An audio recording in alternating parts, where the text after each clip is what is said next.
이현주 씨가 당대표 출마했잖아요. 네. 내가 안철수보다 나은 대안이다 이렇게 표현도 했고요. 그 나중에 이제 기자회견 말고 인터뷰에서 했던 말이 그거죠. 반장 친구라고 반장 못 나가냐 이런 표현도 좀 썼고요. 근데 이게 언론들이 지금 이제 말하기 좋아해서 그러는 건지 모르겠는데 이게 두 가지 시각이 있더라 이런 얘기예요. 하나는 이현주가 안철수를 도우려는 듯 하면서도 은근히 땀만 먹고 있는 거 아니야? 이런 시각이 하나 있고요. 어차피 런닝메이트 개념처럼 나중에 이제 결선 투표제가 도입되면 자기 집은 안철수에게 얹어주기 할 거다. 이 두 가지가 있는데 두 분은 어떻게 보세요? 여러 가지 쏟아지는 정보들이 있으실 거 아니에요. 글쎄 근데 이런 것까지도 우리가 여기서 얘기를 해야 되나요? 관심 있어 하니까. 막말의 화신이 제보 조작 사건 당에 출마를 했으니까 관심 둘 수밖에 없죠. 그걸 해설해 주셔야죠. 여긴 정치인으로 나오신 거 아니고요. 논평해 주시는 해설가로 나오신 거라고 하는 게 더 정확하겠죠. 아니 근데 제가 그렇게 말씀드린 이유는 제 솔직한 그 느낌은 이거는 뭐 제가 이현주 의원을 잘 알지도 못하고 진지하게 이렇게 뭐 가깝게 대화를 해본 적도 없고 그래도 같이 정치계에 있는 분 입장에서 이런 얘기를 하기가 좀 그래서 그런데 지금 이제 쭉 하신 말씀 가운데서 무슨 뭐 지분을 얹어서 뭘 어떻게 한다 이런 그런 설정 자체가 가능한 것인지 일단 전 잘 지금 이렇게 네. 이해가 됐어요. 무슨 말씀하시면 의미가 없다 그거죠. 그 자체는 안철수에게 힘을 몰아주는 게 더 낫다 그거죠. 사실은 이제 이런 경우는 정치인의 행동이 정치적인 의미를 갖고 어떤 세력적인 의미나 어떤 여러 가지 의미를 갖는 경우가 있지만 경우에 따라서는 전혀 그런 의미를 부여하기 조금 어려운 경우도 있잖아요. 물론 이걸 아주 꼼꼼하게 따지고 보면 그런 의미 부여를 할 수도 있을 거예요. 우리 김현 대변인께서 촌철살인의 논평을 하나 하셨으니까 아마 또 잘 분석을 해주실 수 있을지도 모르는데 그러니까요. 이런 경우를 저는 야 이것도 분석을 해야 되나 싶은 경우에 해당하는 그러니까 그야말로 어찌 보면 아주 돌발적인 또는 돌출적인 어떤 개인의 정치적 행위라는 것으로 설명하는 것 외에 설명할 방법이 많이 있을까? 일단 저는 좀 그런 편이에요. 출마하겠다고 기자회견하고 나서 돌았던 이야기는 이현주가 안철수 배신한 거다 이렇게 일반적인 평이었어요. 이게 정동영 천정배의 한 축이 또 있잖아요. 어차피 그들은 나중에 단일화할 거야라는 일반적인 시각이고 그럴 때 안철수 쪽을 악으로 보는 입장에서는 두 사람이 단일화를 해서라도 이 사람을 이겼으면 하는 그런 심리가 조금 더 강하단 말이에요. 그럴 때 무게중심을 같이 만들어주는 그런 효과로 출마하지 않았을까라고 그 분석하는 분도 있었다는 이야기를 드리고 싶은 거예요. 이현주 의원의 출마가 안철수 후보에게 힘을 실어주기 위해서 예, 그쪽 단일화도 가능할 수 있잖아요. 이현주 의원을 잘 모르는 잘 몰라서? 분이죠. 아, 그렇구나. 제가 왜 이제 이현주 의원 얘기를 가끔 이제 페이스북에 올리냐면 지난번에 이제 막말 파동으로 꽤 곤란한 지경에 올라갔는데 전혀 뭐 개의치 않고 계속적으로 이제 저희 당을 공격한다거나 문재인 정부의 공약을 이행하는 과정에 대한 국정 운영에 대해서 계속 그건을 서슴지 않았어요. 저도 고민을 했죠. 이걸 어떻게 할까? 뭐 그냥 디스할까? 아니면은 그래도 관심 표명을 할까? 하다가 정치는 계산하지 않는다. 유불리를 떠나서 틀리게 하는 것에 대해서는 좀 지적을 할 필요가 있겠다, 원칙적으로. 그래서 일단 그 각도에서 이제 가끔 얘기를 하는데, 이현주 씨는 지난번에 우리 당에 있을 때 경기도당에 이제 경선에 나왔었잖아요. 전해철 의원하고. 그때 이제 현장에서 연설을 15분인가 20분 하는데 8옥탑으로 거의 했어요. 그러니까 아주 그냥 찢어지는 소리? 네, 그래서 당시에 이현주 후보를 찍으려고 했던 사람들도 저건 좀 너무 심하지 않냐, 이제 이거였고. 연설을 못 하는구나. 아니요, 악에 받쳐서 연설을 했어요. 그러니까 이제 무슨 정상적인 유세가 아니고, 하여간 뭐 그렇게 컨셉을 잡았고, 그다음에 이제 전해철 후보에 대해서 사과하지 않고 도당위원장으로 나왔냐라는 공격을 들으면서 제가 2012년도 대선의 패배가 당신 때문이다라고 얘기할 때 굉장히 좀 그랬어요. 그래서 그건 이제 과거사고. 존경하는 대의원 당원 동지 여러분, 도당당한 당원 강한 경기도당 기호 1번 이현주 인사 올립니다. 먼저 여러분께 묻고 싶습니다. 왜 우리는 2012년 대선에서 져야만 했습니까? 왜 우리는 지금 먹고 살기 힘들다고 절규해야 합니까? 우리 후보가 박근혜보다 못했습니까? 아닙니다. 왜 아무도 책임지지 않습니까? 여기 계신 전해철 후보님, 실패한 정권 교체가 혁신입니까? 제가 생각하는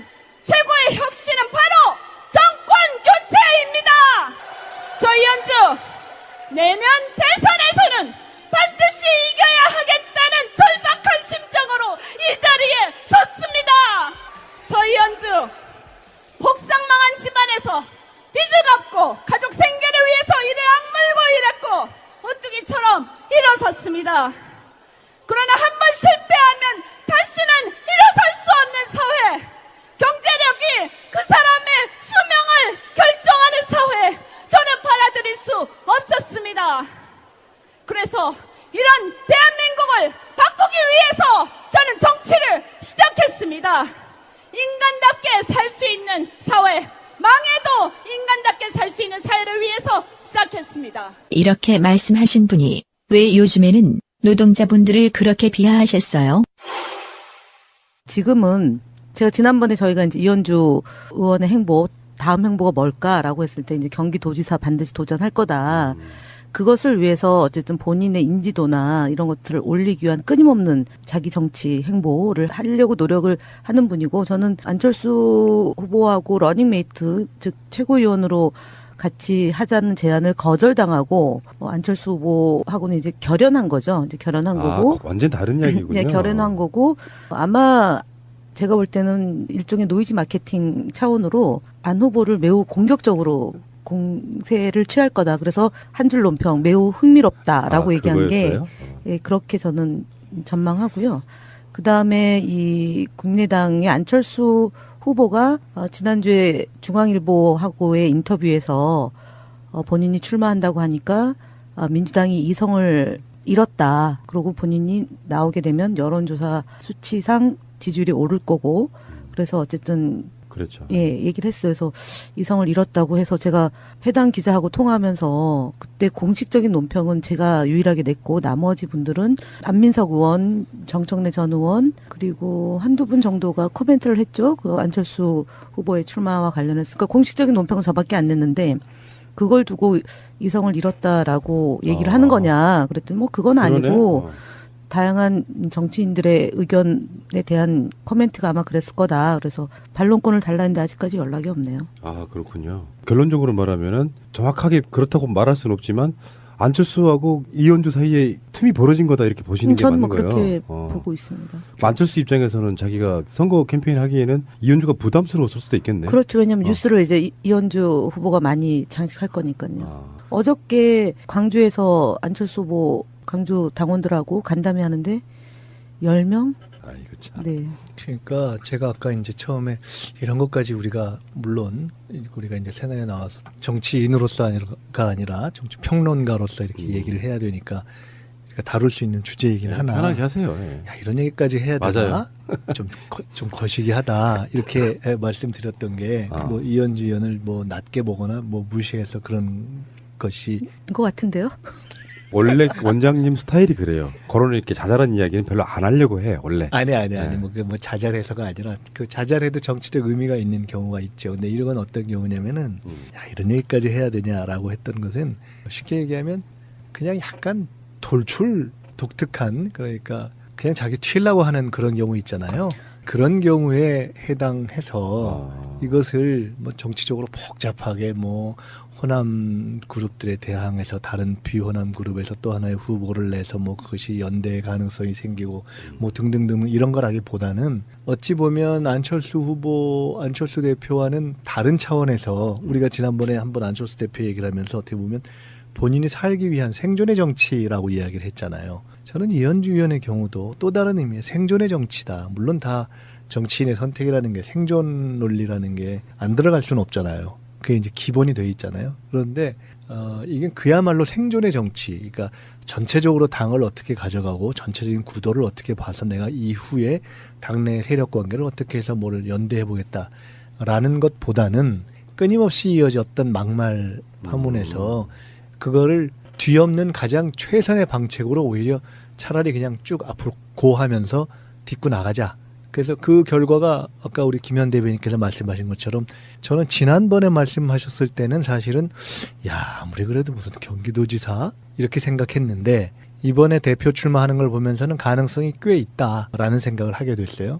어떻게 보면 그런 우리가 정상적인 정치적인 사고를 봐서는 하기 어려운 그런 정치적 판단을 한 것인데 지금 여기 지금 컷오프가 있나요, 없나요? 컷오프가 없겠죠. 뭐 4명인데. 그러니까 이제 나올 텐데 그래서 나름 이제 최대한 하겠죠. 그런데 그 결과는 아무리 국민의당이라고 해도 저는 심하게 결과가 나올 가능성이 높다. 은근 이런 주제를 즐기시는데 보니까 회원들이 이렇게 보고 사실은 이제 이런 거죠. 선거에서 이런 후보들이 나오게 된다라는 것 자체가 그 당의 현재의 상태를 반영하는 거예요. 사실은. 그러니까 얼마 전에 국회에서 탈원전 토론회 하는 데를 들렸다가 이렇게 오는 길에 보니까 옆에 국민의당 필요한가? 그 토론회였나? 아니면 무슨 토론회였나 모르겠어요. 하여간 국민의당 관련 토론회를 하는 거를 한번 이렇게 지나친 적이 있어요.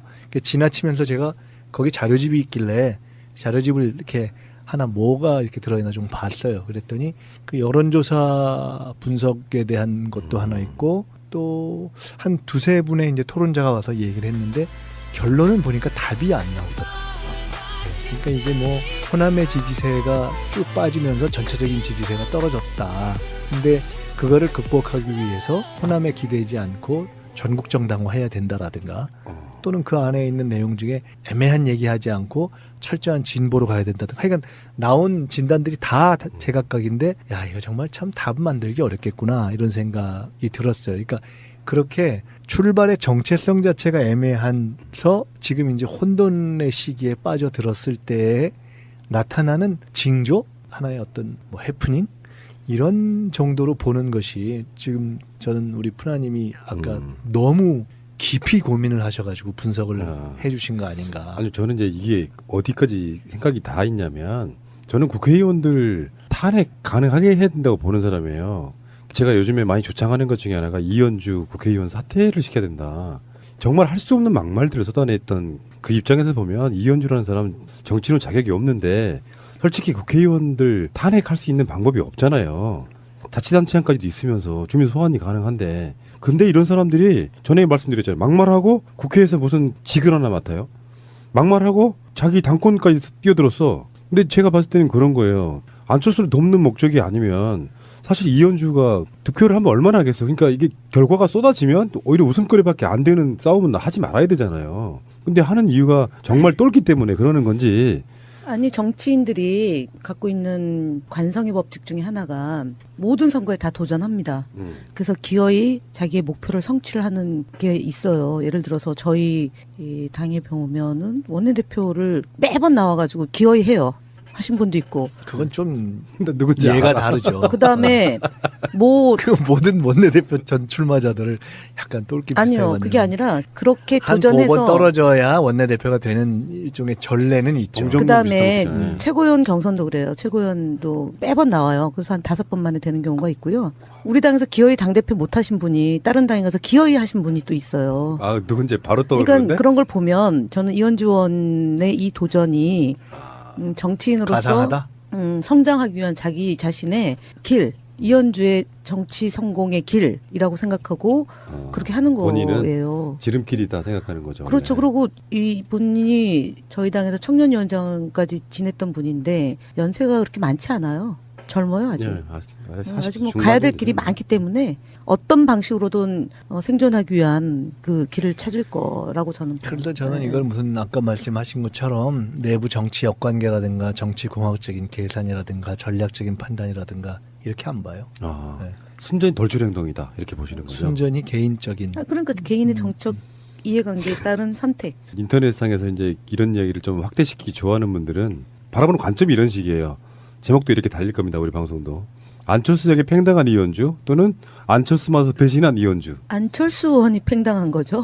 유일하게 지지했던 한 명의 국회의원이. 안철수보다 한 명 더 있어요. 뛰어난 이유. 최명길. 그분은 그렇게 적극적으로 한 게 아니죠. 그러니까 좀 미온적인 거고요. 가장 적극적이었던 분이 이현주 의원이기 때문에 이현주 의원으로부터도 팽당한 안철수 후보죠. 제목이 그게 더 전에 재밌. 며칠 전에 나갔던 방송에서 그런 얘기를 했어요. 그런 얘기 했어요가 아니라 방송 섹션 중에 제목이 그거였어. 이현주 인터뷰로 알 수 있는 것들 해서 이제 여러 가지 기사 같은 것들을 분석을 했는데 진짜로 국민의당에서 공개적으로 안철수 출마를 찬성한 사람이 이현주밖에 없는 거예요. 그렇게 보도가 됐어요. 그리고 최명길 정도를 섞을 수가 있었는데 그 인터뷰에서는 그런 거지. 이현주가 뭐라 그랬냐면 나만 안철수 대표를 지지하는 게 아니다. 말하지 않고 있지만 많은 분들이 안철수를 지지한다 이렇게 얘기를 했단 말이에요. 그때쯤만 해도 최고위원 정도 런닝메이트로 이제 그 정도 얘기를 하면 자기를 함께 해주지 않을까라는 생각이 있었기 때문에 그렇게 얘기를 그렇죠. 했겠죠. 네네. 네. 근데 그래서 이제 그 정도만 하면 내가 그냥 안철수 출마하는데 기본표에 어느 정도는 얹혀서 갈 수 있지 않겠나? 그리고 최근에 있었던 여러 가지 이제 막말, 여러 가지 파동 이런 것 때문에 본인의 정치적인 업그레이드를 통해서 일정한 정치적 위상을 올려야 그 다음을 보고 이렇게 살아갈 수 있다는 생각을 했기 때문에 그렇게 립서비스를 했을 거예요. 근데 안철수 대표마저도 오늘 제가 주로 이런 표현을 쓰네. 국민의당 마저도 그건 아니라고 생각을 했겠죠. 근데 우리가 왜 이런 식의 이야기 좀 집착을 하게 되냐면요. 어차피 예전에는 한 식구였었고, 그리고 또 가장 가까웠을 수 있는 당이 제보 조작 같은 걸 통해서 정말 선거판 완전히 더럽혔고, 거기에 대한 반성도 제대로 없고, 그러다 보니까 관심을 둘 수밖에 없는데, 그 핵심에 지금 안철수와 이현주가 있는데요. 남의 당 이야기인데 왜 그런 얘기 뭐 정치인들 불러다 놓고 하느냐 하실 수도 있겠는데, 우리들 입장에서는 그래요. 그 사람들이 뭔가 좀 건성징악적으로 좀 징벌받는 걸 보고 싶어요, 솔직히. 그러니까 저는 안철수는 좀 제껴놓고요. 제 1순위에는 저 이현주가 있습니다. 이 사람은 국회의원 하면 안 돼요. 너무 선거가 멀리 남았어. 제 입장은 계속 이런 상황이거든요. 이현주의 읽을 수 있을 쪽을 다 감시하고 있죠, 지금. 그 한겨레 신문 기자 중에 저랑 비교적 친한 기자가 페이스북에 글을 하나 올린 거 혹시 보셨는지 모르겠는데, 어저께 기자회견 하는 시간이 늦춰졌어요. 원래 이제 2시였는데 2시 15분으로 늦췄고, 그것도 안 돼가지고 이제 3시 20분에 했대요. 그러고 이 기자의 이 페이스북 글에는 굉장히 이제 성황리에 취재 열기가 뜨거웠다, 이제 이렇게 됐는데, 왜 늦어졌냐면은 2시에 예정이었는데 2시가 넘어서 머리 손질 때문에 10분을 늦췄다고 공지, 2시 15분이 돼서야 다른 회견 일정 때문에 3시 20분으로 멀찌감치 연기하는 것으로 정리가 됐다고 한다. 늦었지만 취재 열기는 뜨거웠다. 이게 이제 페이스북의 글이에요. 댓글은 상상하시겠죠. 머리 손질. 그러니까 정말 개념이 없으시고. 에 대한 국정 운영에 대해서 계속 그건을 서슴지 않았어요. 저도 고민을 했죠. 이걸 어떻게 할까? 뭐 그냥 디스할까? 아니면은 그래도 관심 표명을 할까? 하다가 정치는 계산하지 않는다. 유불리를 떠나서 틀리게 하는 것에 대해서는 좀 지적을 할 필요가 있겠다, 원칙적으로. 그래서 일단 그 각도에서 이제 가끔 얘기를 하는데, 이현주 씨는 지난번에 우리 당에 있을 때 경기도당 이제 경선에 나왔었잖아요. 전해철 의원하고. 그때 이제 현장에서 연설을 15분인가 20분 하는데 8옥탑으로 거의 했어요. 그러니까 아주 그냥 찢어지는 소리. 네, 그래서 당시에 이현주 후보를 찍으려고 했던 사람들도 저건 좀 너무 심하지 않냐, 이제 이거였고. 연설을 못 하는구나. 아니요, 악에 받쳐서 연설을 했어요. 그러니까 이제 무슨 정상적인 유세가 아니고, 하여간 뭐 그렇게 컨셉을 잡았고, 그다음에 이제 전해철 후보에 대해서 사과하지 않고 도당 위원장으로 나왔냐라는 공격을 들으면서, 제가 2012년도 대선의 패배가 당신 때문이다라고 얘기할 때 굉장히 좀 그랬어요. 그래서 그건 이제 과거 사고. 존경하는 대의원, 당원 동지 여러분, 도당당한 당원, 강한 경기도당 기호 1번 이현주 인사 올립니다. 먼저 여러분께 묻고 싶습니다. 왜 우리는 2012년 대선에서 져야만 했습니까? 왜 우리는 지금 먹고 살기 힘들다고 절규해야 합니까? 하자는 제안을 거절당하고, 안철수 후보하고는 이제 결연한 거죠. 이제 결연한 거고. 완전 다른 이야기군요. 네, 결연한 거고, 아마 제가 볼 때는 일종의 노이즈 마케팅 차원으로 안 후보를 매우 공격적으로 공세를 취할 거다. 그래서 한 줄 논평 매우 흥미롭다라고 얘기한 게, 예, 그렇게 저는 전망하고요. 그다음에 이 국민의당의 안철수 후보가 지난주에 중앙일보하고의 인터뷰에서 본인이 출마한다고 하니까 민주당이 이성을 잃었다. 그러고 본인이 나오게 되면 여론조사 수치상 지지율이 오를 거고, 그래서 어쨌든 그렇죠. 예, 얘기를 했어요. 그래서 이성을 잃었다고 해서 제가 해당 기자하고 통화하면서 그때 공식적인 논평은 제가 유일하게 냈고, 나머지 분들은 안민석 의원, 정청래 전 의원, 그리고 한두 분 정도가 코멘트를 했죠. 그 안철수 후보의 출마와 관련해서. 그러니까 공식적인 논평은 저밖에 안 냈는데, 그걸 두고 이성을 잃었다라고 얘기를 하는 거냐 그랬더니 뭐 그건 아니고, 다양한 정치인들의 의견에 대한 코멘트가 아마 그랬을 거다. 그래서 반론권을 달라는데 아직까지 연락이 없네요. 아, 그렇군요. 결론적으로 말하면은 정확하게 그렇다고 말할 수는 없지만 안철수하고 이현주 사이에 틈이 벌어진 거다, 이렇게 보시는 게 맞는 거예요. 저는 뭐 그렇게 보고 있습니다. 안철수 입장에서는 자기가 선거 캠페인 하기에는 이현주가 부담스러웠을 수도 있겠네. 그렇죠. 왜냐하면 뉴스를 이제 이현주 후보가 많이 장식할 거니까요. 어저께 광주에서 안철수 후보 광주 당원들하고 갖고 어떤 세력적인 의미나 어떤 여러 가지 의미를 갖는 경우가 있지만, 경우에 따라서는 전혀 그런 의미를 부여하기 조금 어려운 경우도 있잖아요. 물론 이걸 아주 꼼꼼하게 따지고 보면 그런 의미 부여를 할 수도 있을 거예요. 우리 김현 대변인께서 촌철살인의 논평을 하나 하셨으니까 아마 또 잘 분석을 해주실 수 있을지도 모르는데 그러니까요. 이런 경우를 저는 이것도 분석을 해야 되나 싶은 경우에 해당하는 그러니까 그야말로 어찌 보면 아주 돌발적인 또는 돌출적인 어떤 개인의 정치적 행위라는 것으로 설명하는 것 외에 설명할 방법이 많이 있을까? 일단 저는 좀 그런 편이에요. 출마하겠다고 기자회견하고 나서 돌았던 이야기는 이현주가 안철수 배신한 거다 이렇게 일반적인 평이었어요.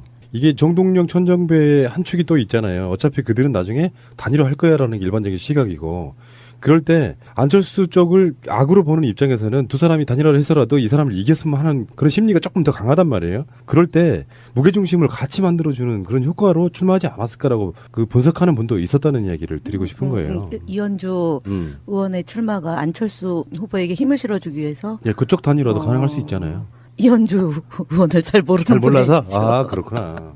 제가 왜 이제 이현주 의원 얘기를 가끔 이제 페이스북에 올리냐면 지난번에 이제 막말 파동으로 꽤 곤란한 지경에 올라갔는데 전혀 뭐 개의치 않고 계속적으로 이제 저희 당을 공격한다거나 문재인 정부의 공약을 이행하는 과정. 우리 후보가 박근혜보다 못했습니까?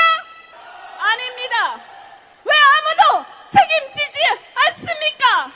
여기 계신 전해철 후보님, 실패한 정권 교체가 혁신입니까?